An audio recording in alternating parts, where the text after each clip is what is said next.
So, good morning, students. Today, I'll be talking about genitourinary fistula.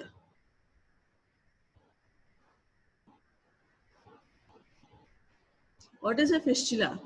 Fistula is an abnormal communication between two or more epithelial surfaces. And genitourinary fistula means it is an abnormal communication between the urinary tract and the genital tract. And what happens when there is a fistula between the urinary tract and the genital tract? There is involuntary escape of urine into the vagina. So what is the incidence of this genitourinary fistula in normal people? It is approximately 0.1 to 1% among gynecological admissions in referral hospitals of developing countries. But the incidence is gradually decreasing in India because there is improvement in the maternal and child health care services. And how can a fistula be presenting itself? It can either be congenital, which is very rarely seen, and acquired fistula. What is congenital fistula? It is because of there is an abnormal fusion of the ureteric bud and the Mullerian duct with the urogenital sinus, or due to abnormal development of urorectal septum. I believe you have all gone through the embryology class and you remember some of the embryology, but let me go through that embryology part also once so that you can understand better. So this is the embryology of how the vagina and the uterus and the urinary system develops. Actually, the uterus develops from there two ducts which are mesonephros and paramesonephros. Mesonephros, they actually form, it is also called as the Wolffian duct and it forms the male genital organs. Whereas the paramesonephros, also called as the Mullerian duct, it will form the female genital organs. And the primitive endodermal cloaca is divided by urorectal septum into a dorsal part and a ventral part.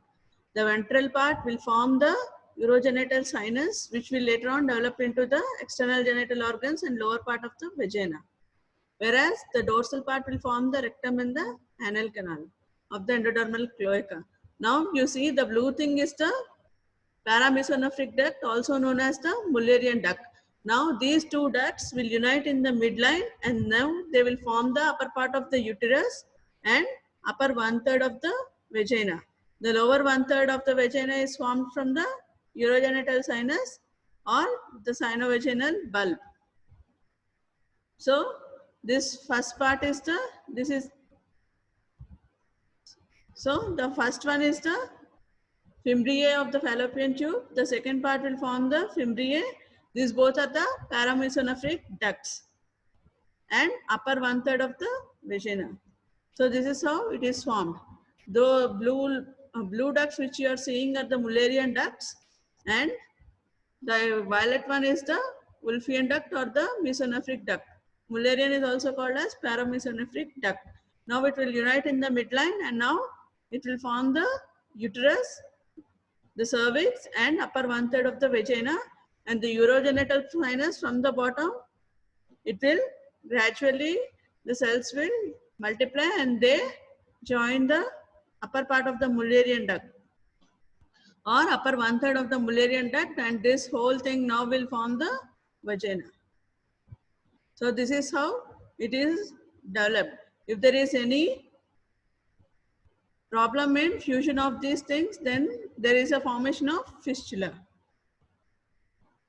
So that is how congenital fistula is formed. Now we will see how the acquired fistula is formed. Acquired it is an abnormal communication which develops between the bladder, urethra, ureter with the genital tract. Now these are the following types of fistula. One is vesicovaginal. It is a communication between the bladder and the vagina, which is the most common type. Next is the vesico-ureterovaginal, which is communication between the bladder, urethra and the vagina. Next is bladder and the uterus and bladder and cervix. Next is from the urethra to the vagina. Next and another type is ureter to the vagina, ureter to the uterus and ureter to the cervix.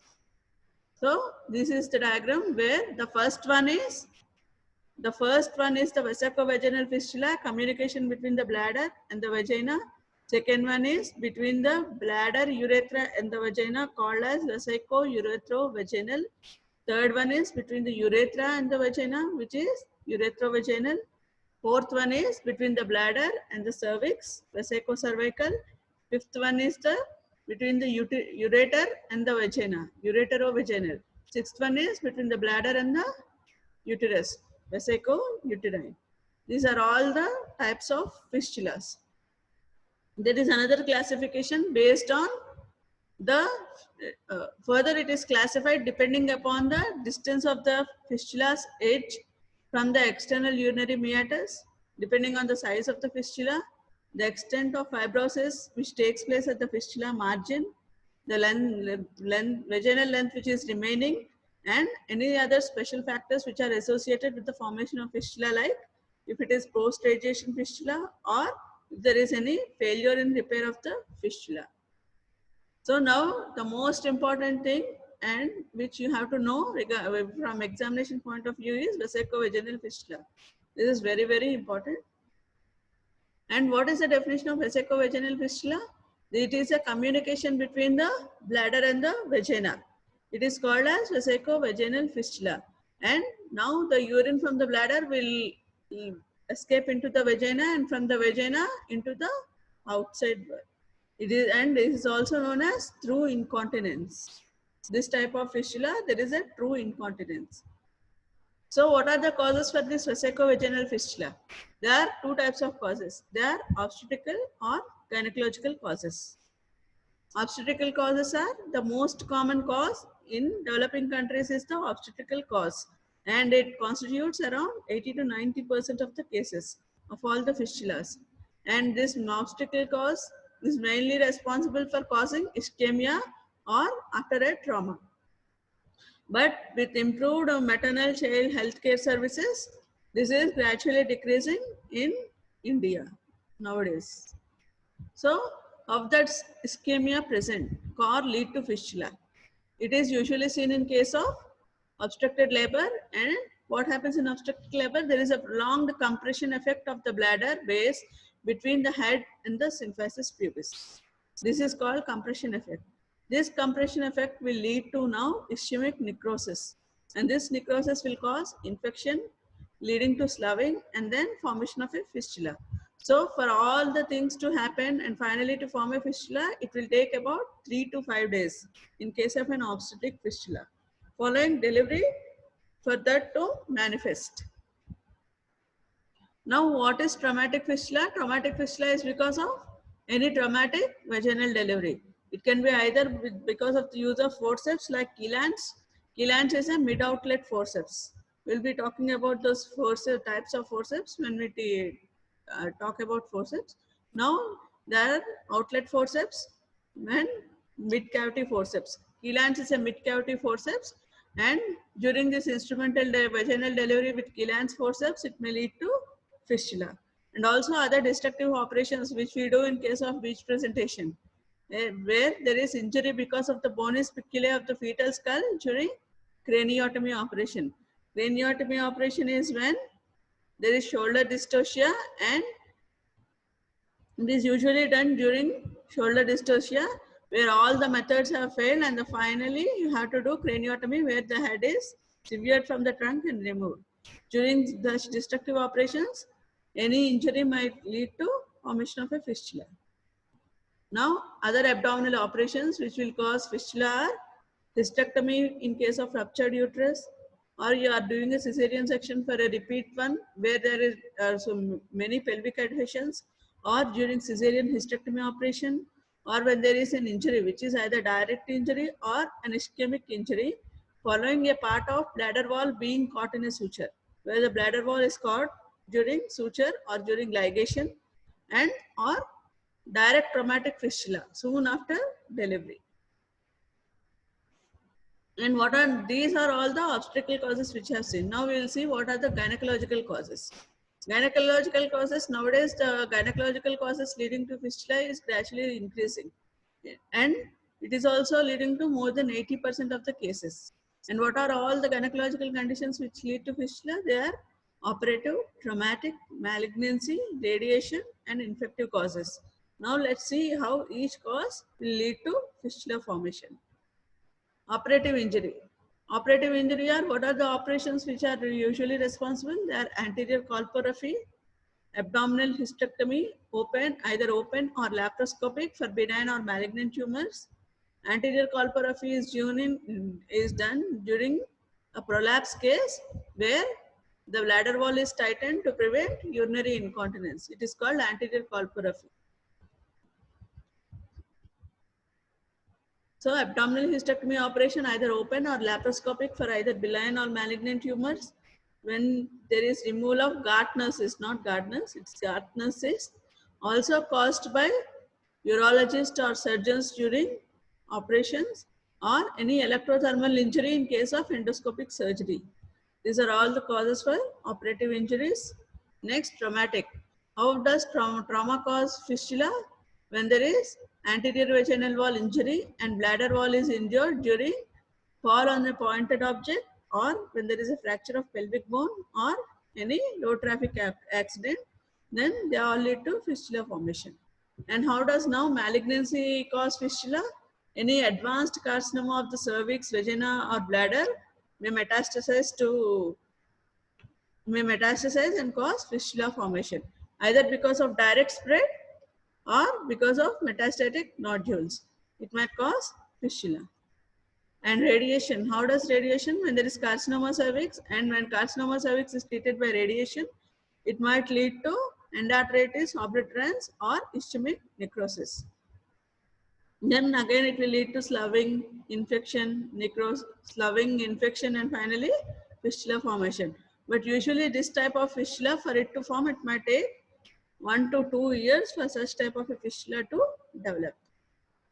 And infective causes. What are all the infections which will lead to fistula? They are chronic granulomatous lesions, which are seen in case of vaginal tuberculosis, lymphogranuloma venereum, schistosomiasis, actinomycosis. All are chronic granulomatous lesions which will cause fistula formation. And also this fistula tract in such cases, because of infective causes, is usually lined by fibrous tissue or granulation tissue. When we take a biopsy and send it for histopathological examination, we can see granulation. And what are the other types of fistula? It can also be classified as simple type of fistula, where the fistula has healthy tissues with good access, or complicated fistula, complicated where there is loss of tissue, fibrosis, where the fistula is very difficult for access, or associated with rectovaginal fistula. So, depending on Elkin has classified, Elkin in 1999 has classified the fistulas based on their complexity.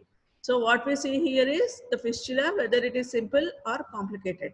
Why do you want to know? Because we need to plan the surgery accordingly. Whether it is a simple fistula, then and the time gap which we need to wait for repair of the fistula is also very important. There is a difference in the time period. Usually in simple fistulas, we wait up to 6 weeks, whereas in complicated fistulas, we need to wait up to 3 months. So it is important to know whether the fistula is complicated or simple. And what are the criteria which will classify the fistula, whether it is simple or complicated? They are the size. But if the size is up to 3 centimeters, it is simple. And greater than 3 centimeters, it is called complicated fistula. The location, whether it is located high in the vagina or whether it is mid-vaginal, involvement of bladder, where the supratrigonal area is involved, is simple fistula, and the trigonal area is involved, it comes under complicated fistula. And whether the cause is because of pelvic malignancy. If it is absent, it is classified as simple. If it is present, it is classified as complicated. And any prior radiation, and whether the vaginal length is normal or shortened. These are all the criteria with which we classify a fistula into simple or complicated. And the complicated group usually has greater chance of failure rate after the repair of the fistula. So not only that, even depending on the site, it can be classified as juxtacervical, where the fistula is very close to the cervix, And there is a communication between the supratrigonal region of the bladder and the vagina. This is called as juxtacervical. Midvaginal fistula, where there is a communication between the bladder and the vagina. Juxtacervical, where there is a communication between the neck of the bladder and vagina, which will involve the upper part of the urethra. And subsymphysial is there is a circumferential loss of tissue in the region of the bladder neck and the urethra, and the fistula margin is fixed to the bone. This is also one of the classifications. Now, what are the clinical features with which a patient of fistula presents? What is the patient profile? Usually in the developing countries, since obstetric fistula is more common type of fistula, patients are usually young primipare, where there is difficulty in labor or instrument delivery, which can be present in the recent past, where the patient will be giving you a history of difficult labor or instrumental delivery in the recent past, and other related events, like when there are other any related events like recent pelvic surgery, either open or laparoscopic pelvic surgeries, they also might lead to fistulas. So you need to elicit such history from the patient. And what are the symptoms? There is continuous escape of urine per vaginum, which is also called as true incontinence. This is the main symptom of fistula. And there is no, since there is escape of urine continuously, the patient will not have any urge to pass urine. If the fistula is small, the escape of urine might occur in certain positions, either in standing position or when sitting position. And in lying down position, there is no escape of urine. And not only that, patient is also able to pass urine normally. And there is a positive correlation between the history taken and the related events mentioned in the etiology of the patient. Patient will give you a clear-cut history of difficult labor or any vaginal operations or any vaginal procedures. So when does this leak of urine occur in different etiologies? This is very, very important because this is useful for diagnosis, what kind of a fistula you are dealing with. If there is a direct surgical injury because of gynecological or operative surgeries, on the first post-operative day itself, the patient will be complaining of leakage of urine through vagina. Or in obstetrical injury, the symptoms may take uh, 7 to 10 days to develop. Whereas in urethral fistula, which is situated very high up, it will present with features of stress incontinence. So this is the differential diagnosis of a urethral fistula, which is situated high up in stress incontinence. And whereas in urethral fistula, there is a true incontinence, whereas in stress incontinence, there is a false incontinence. And next is vesicovaginal fistula. After any hysterectomy or laparoscopic surgery, it will take from days to weeks to develop after surgery or hysterectomy operation.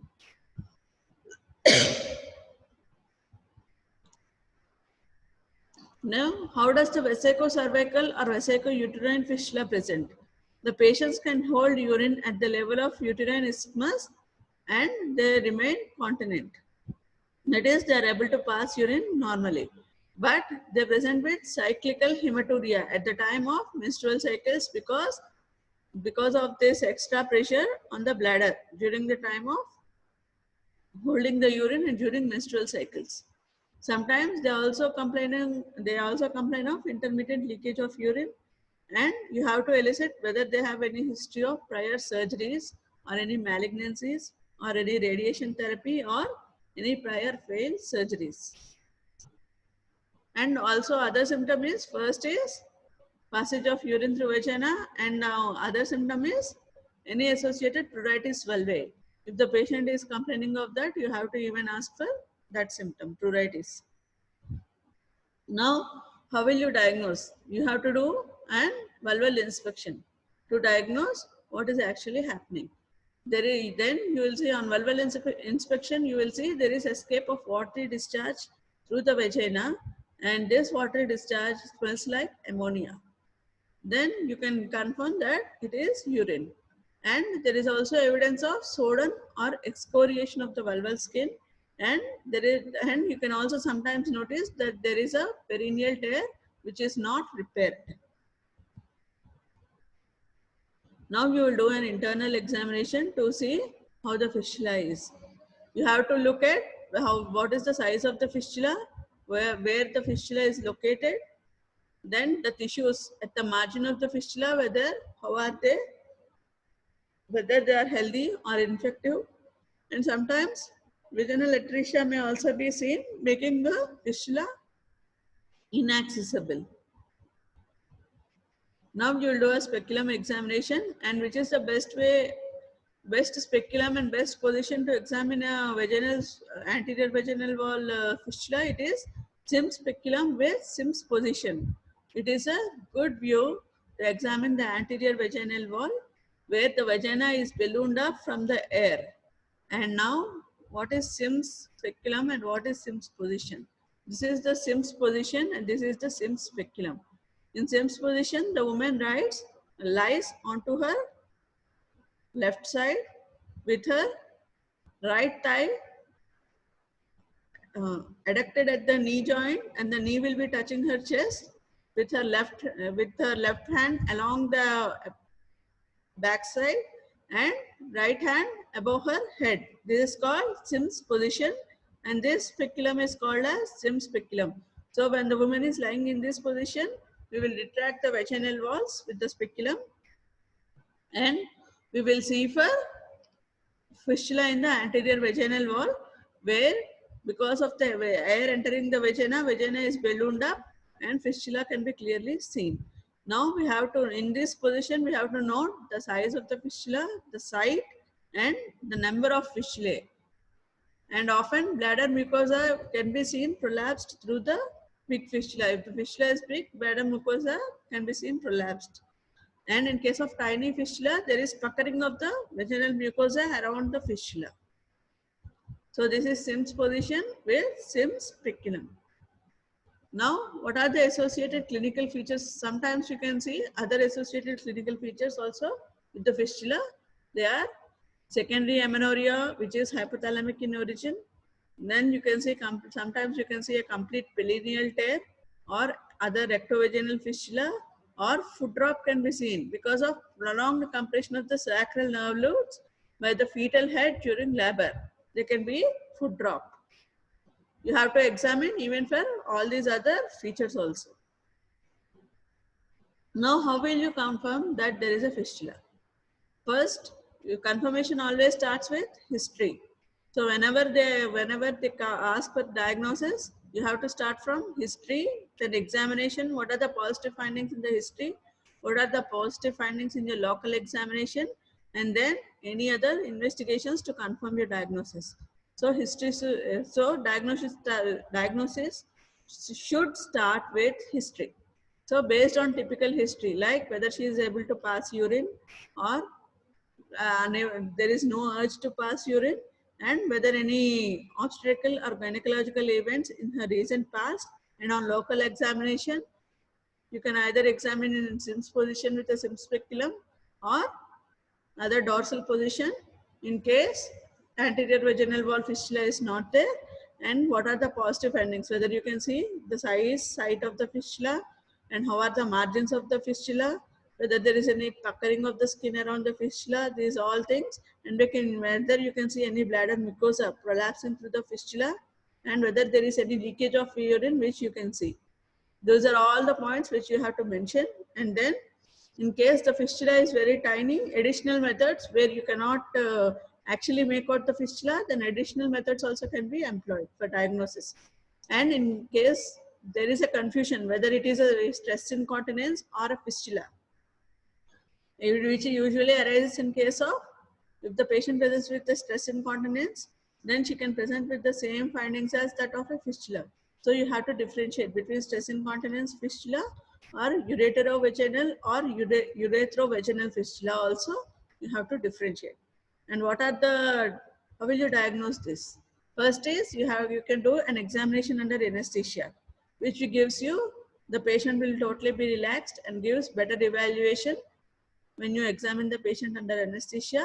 Or you can put the patient either in Sims position, which I have mentioned before, or in knee chest position, and examine the anterior vaginal wall And you can, because the anterior vaginal wall is ballooned up because of the air, and you have to ask the woman to cough, and you can see bubbles of air coming out through the tiny fistula. This also will confirm the fistula. And other test is dye test. What is a dye test? A speculum should be introduced into the anterior vaginal wall, and the vaginal wall should be completely swabbed dry. Now you have to introduce methylene blue solution into the bladder with the help of a catheter. On examination of the anterior vaginal wall, the dye is seen coming out through the opening. This will also confirm the presence of a fistula. Now, this is an obstetric fistula where there is a fistula, and also other method is, one is this dye test. The next method is by passing a metal catheter. From the urethra, you will pass a metal catheter into the, from the external urethral meatus into the bladder. And if this catheter, instead of going into the bladder, if it comes out to the fistula, it is also a confirmation test that there is a presence of fistula. It will confirm the presence of vesicovaginal fistula, and also it will also ensure whether the urethra is latent or not, and whether it can be repaired. So this is a mid-vaginal obstetrical fistula, and it was of moderate size to allow a metal catheter which is clearly visible. So how will you confirm? First is examination under anesthesia, putting the patient in knee chest or Sims position. Next is dye test. Next is passing a metal catheter. Next test is 3-swab test. What is a 3-swab test? In this, you have to place 3 cotton swabs in the vagina. See, this is how you will place 3 cotton swabs in the vagina. One is placed at the vault, one at the middle, and one just above the introitus. Now you have to introduce methylene blue into the bladder through a rubber catheter, and the patient is now asked to walk for 5 minutes. Now ask her to lie down, remove the swabs, and now inspect them. So if the upper part of the swab is soaked, but only it is stained with urine and not with the dye, then it indicates that it is a fistulous communication between the ureter and the vagina. So now it is called as ureterovaginal fistula. And the lower 2 swabs remain dry. Then if the upper swab and the lower swab remain dry, but the middle swab is stained with the dye, it indicates there is a communication between the bladder and the vagina. You can see clearly from the picture. And it is called as vesicovaginal fistula, VVF. The upper 2 swabs remain dry, but the lower swab is stained with the dye. It indicates there is a communication between the urethra and the vagina, and it is called as ureterovaginal fistula. So this 3-swab test can also be done to confirm the fistula, the site of the fistula. So now let me just summarize how will you diagnose a fistula. If there is a big fistula, you can easily clearly see the fistula tract with obvious escape of urine. In case it is a tiny fistula where you cannot make out, you can either do a dye test where you introduce methylene blue into the bladder and you will see the dye coming out through the fistula's opening. Or you can put the patient in the Sims or knee chest position and see the escape of bubbles of air when the patient coughs, or you can do a 3-swab test. When there is any confusion in the diagnosis, still there is a confusion that whether it is a ureterovaginal fistula or a stress incontinence, you can simply do a cystoscopy for confirmation of diagnosis. Now, what are the other investigations you usually do in case of a fistula? You do a IVU, intravenous urography. It is for diagnosis of ureterovaginal fistula. Next, retrograde pyelography for diagnosis of exact size or site of ureterovaginal fistula. Then you will do a cystography, which is not done in case of VVF, but in complex fistula or vesicoureteral fistula where uterine cavity can be seen, or sinography, fistulography for any intestinogenital fistulas, cystosalpingography where vesicouterine fistula can be made out, and or you can other tests which you do is ultrasound, CT, MRI in case of complex fistulas to see any involvement of ureter or intestines are present. Then endoscopic studies like cystourethrography which is not routinely done, but you can do it for additional information to know the exact level and location of the fistula or the relationship of ureteric orifices and the bladder neck. Now, and lastly is examination under anesthesia, and where a metal probe can also be used for exploration. Now, how will you treat? So we have seen what are the symptoms with which the patient present, what is the etiology of the fistula, and how will you treat a vesicovaginal fistula? The treatment can be divided into two. It is either preventive or operative. So preventive techniques. What are the preventive techniques to prevent fistula formation? Obstetric fistula in developing obstetric fistula is more commonly seen in developing countries. So you have to practice safe motherhood practices, which are prescribed by WHO in 1987. So all these safe motherhood practices will help in prevention. When you take care not to do any injury. And then gynecological fistulas, where but it can be prevented with better anticipation and improvement in the surgical skills of the patient doing the fistula. Next is the following guidelines. What are the guidelines which are prescribed? What are the guidelines which are prescribed for prevention of a fistula? Adequate antenatal care should be taken. That you have to screen the mothers who come for antenatal OPD whether there is any risk of formation of fistula in them, or whether they are likely to go into any obstetric labor in later cases. So we have to diagnose them prior when they come to the regular antenatal checkups, and in case you find any problem with them, they have to directly go for cesarean instead of leaving them for normal delivery. Next is anticipate early detection using a partograph. It is actually partograph, and ideal approach to the method of delivery of the patient. Whether there is any problem, we have to use a partograph to chart the course of labor on a partograph. And if you find any difficulty, take her up immediately for cesarean instead of leaving for normal delivery and letting the patient go into obstetric labor.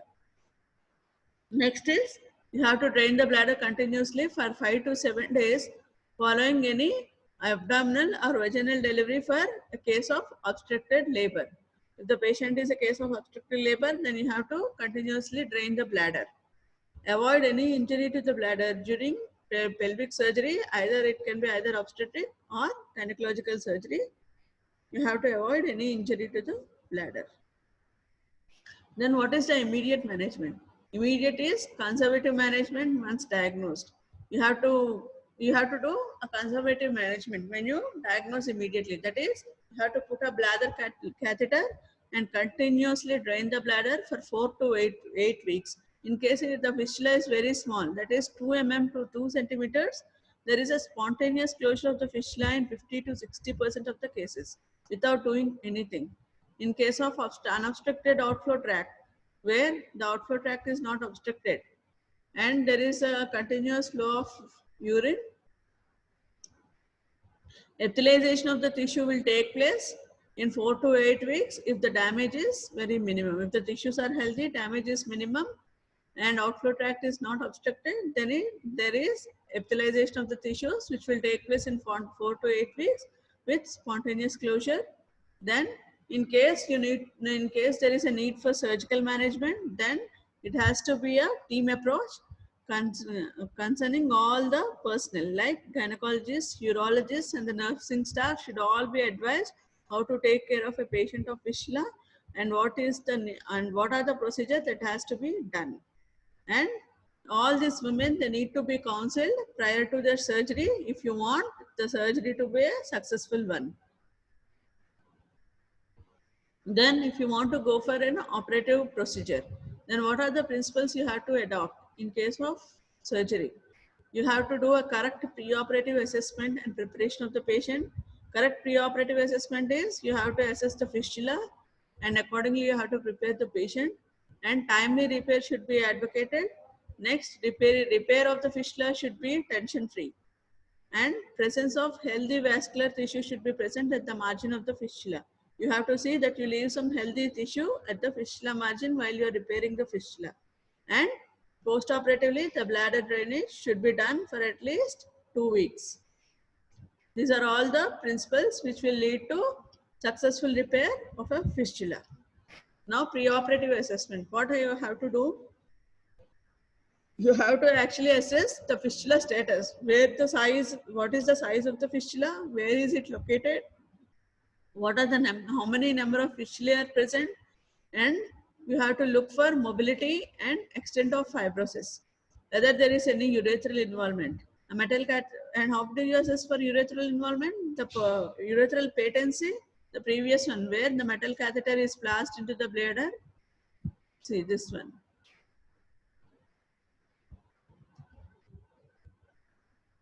See, this is how you will test for urethral patency, where a metal catheter is placed through the urethra into the bladder, and if there is any problem, it will come out to the fistula. Then you can see whether the urethra is patent or not. So, urethra should be checked for patency. Next, ascertain the position of the ureteric openings, where you will pass a cystoscope and you will see, you look at the ureteric openings, whether they are normal or not, and exclude any other associated factors like whether it is associated with any rectovaginal fistula or complete perineal tear. Those have to be excluded prior to any surgical procedure. And a complete hemogram and also renal function test should be done to assess the general condition of the patient.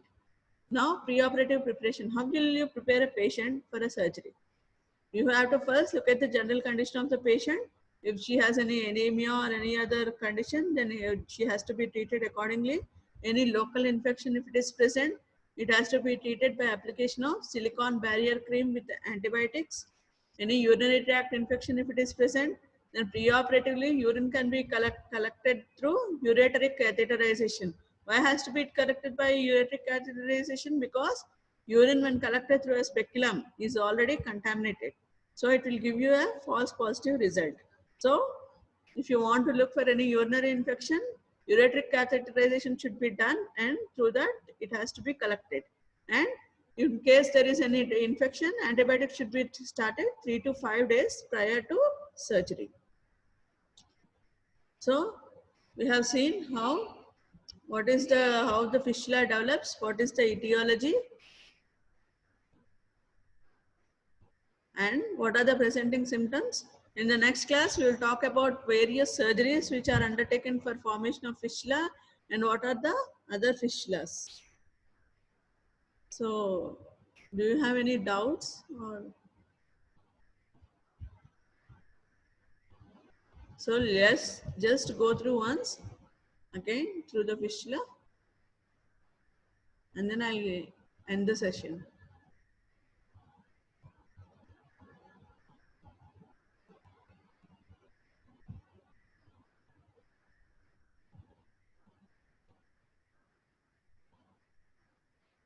So I'll just show you, I'll just give you.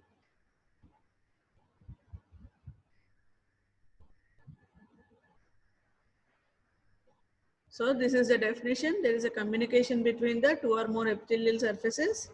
In genitourinary fistula, it is an abnormal communication between urinary tract and the genital tract. And in such fistulas, there is involuntary escape of urine into the vagina. So this is the incidence which you can find even in your textbooks. Now, it can be either, fistula can be either, it can be a congenital fistula because of this abnormal communication, or if there is any problem in actual communication between these tracts. During the formation, it is congenital fistula, where I have told you that the entire uterus and the fallopian tubes, it all develops from the two paramesonephric ducts, also called as Mullerian ducts, and vagina is developed from the upper 1/3 from the Mullerian duct and lower part from the urogenital sinus. UGS is urogenital sinus. These are the Mullerian and the mesonephric ducts. Mullerian is paramesonephric and mesonephric is the Wolffian duct. And acquired fistula is between the bladder, urethra, ureter and the genital tract. And these are all the various types of fistulas. And This is the, let's go through this once again. The first one is communication between the bladder and the vagina called vesicovaginal. Second one is between the bladder, urethra and the vagina called vesico-urethrovaginal. Third one is between the urethra and the vagina, urethrovaginal. Fourth one is bladder and the cervix, vesicocervical. Fifth one is between the ureter and the vagina, ureterovaginal. And lastly, it is vesico-uterine, between the bladder and the uterus. And it can be further classified depending on all these factors.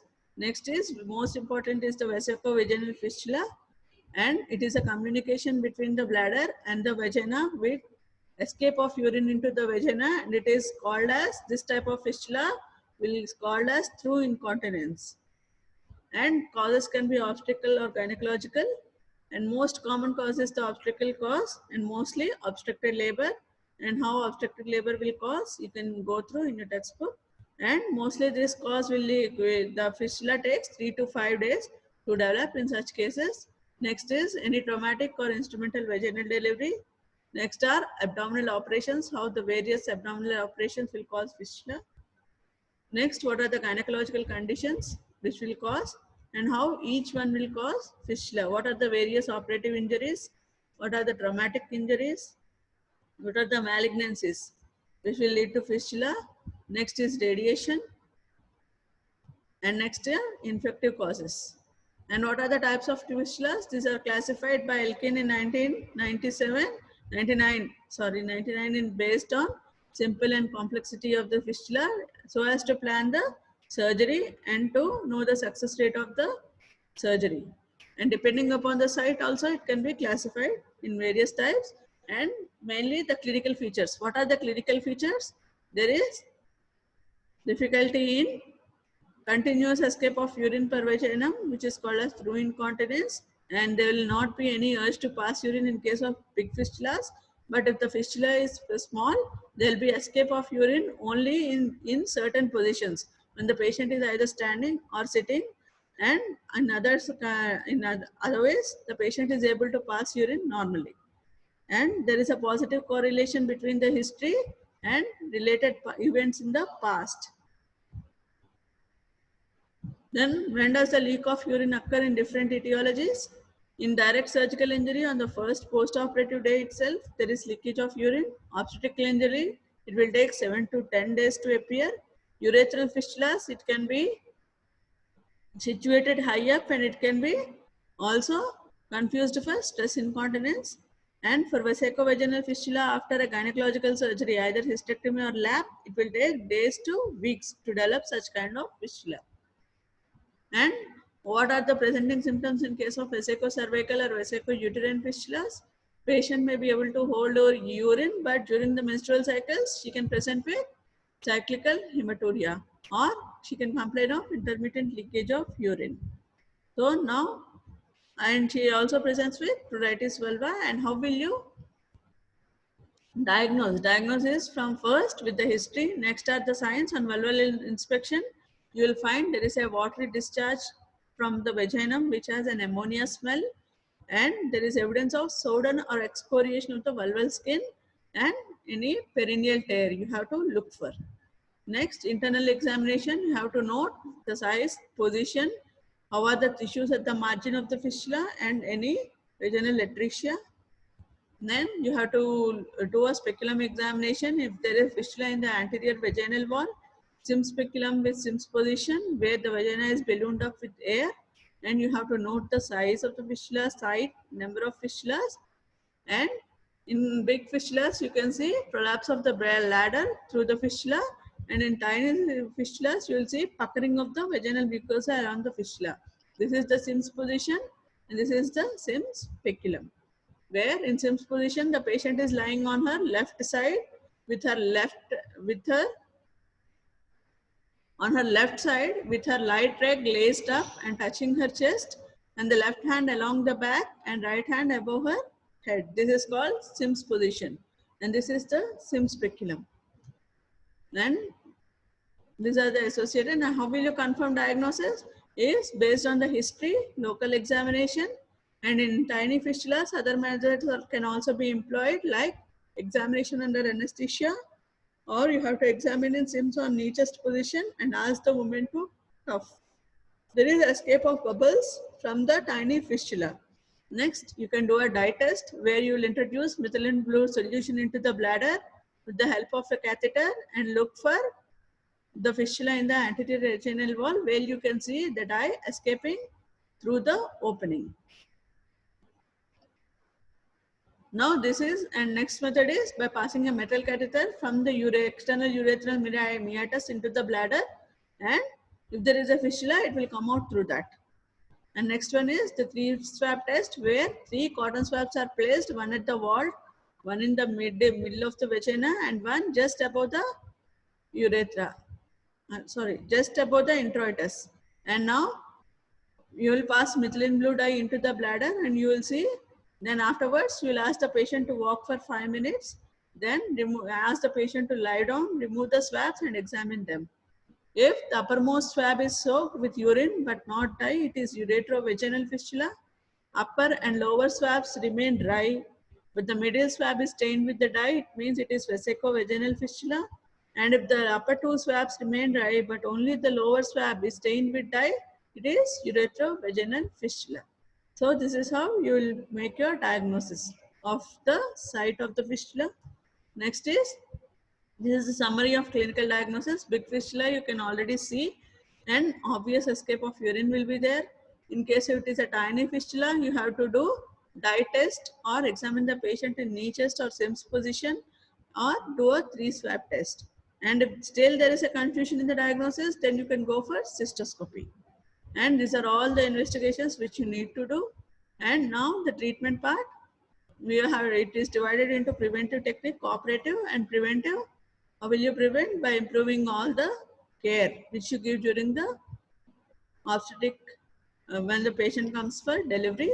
You have to screen for high risk patients, anticipate early detection using a partograph, continuous bladder drainage in case there is an obstructed labor, and avoid any injury during pelvic surgery. And immediate management is, once you diagnose, you have to put a catheter and you have to leave it for 4 to 8 weeks. If the fistula is 2 mm to 2 centimeters, it will get spontaneously closed in 50 to 60% of the cases.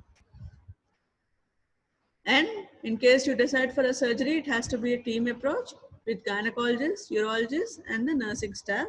And you have to counsel the woman prior to surgery. Next, in next class, we will see what are the various operations you do for fistula. Okay, thank you.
Okay.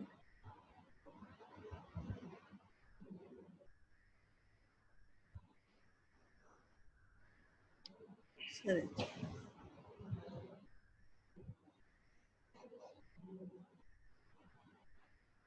అంతేనా రెండే questions?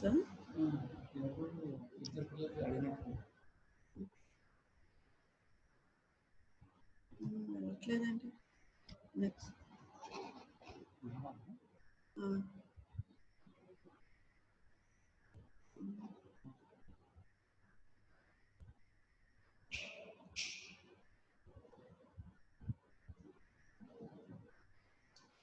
So this is a free swab test where 3 cotton swabs are placed in the vagina. One is placed at the vault. This is the area of the vault. Next one, the next swab is placed in the middle of the vagina, and the last one is placed just above the introitus. One at the vault, one in the middle, and one at the introitus. Now you do introduce methylene blue dye. Now you will introduce methylene blue dye through the urethra. You will introduce a catheter into the bladder, and through this catheter you will introduce methylene blue dye into the bladder. And now what you do is you will ask the patient, sorry. Now it is instilled in the bladder through a rubber catheter, and the patient is asked to walk for about 5 minutes. Now you ask the patient to lie down, remove the swabs, and now you inspect them. If this upper swab, if there is a communication between the urethra and the vagina, what will happen?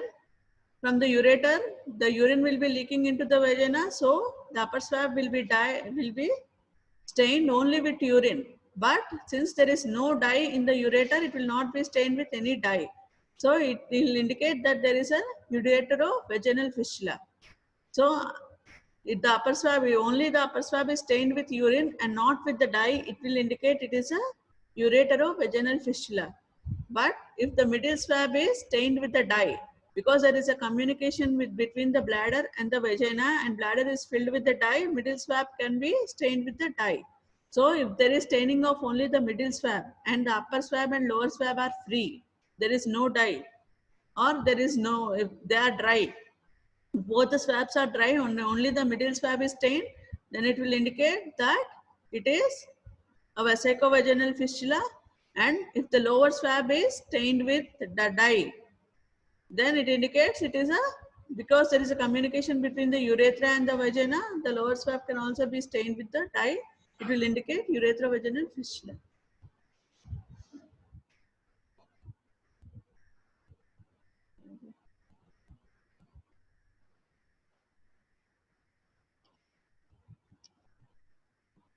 So the next question is, what? How will you manage a pregnant woman with a fistula?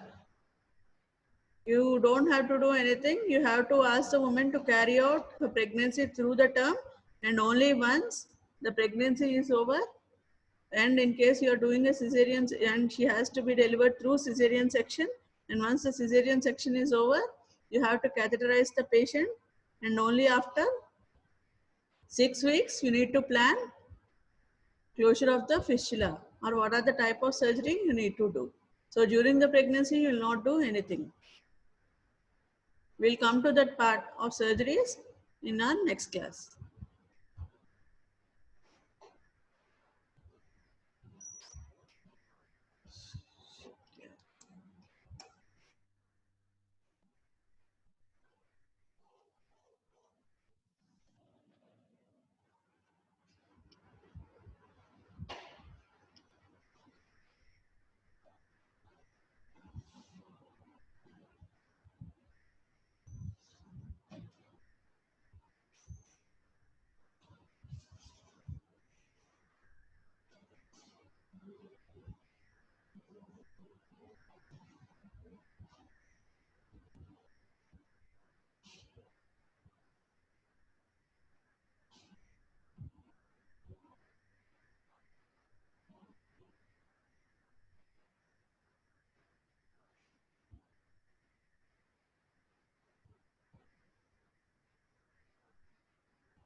Android Gishichen.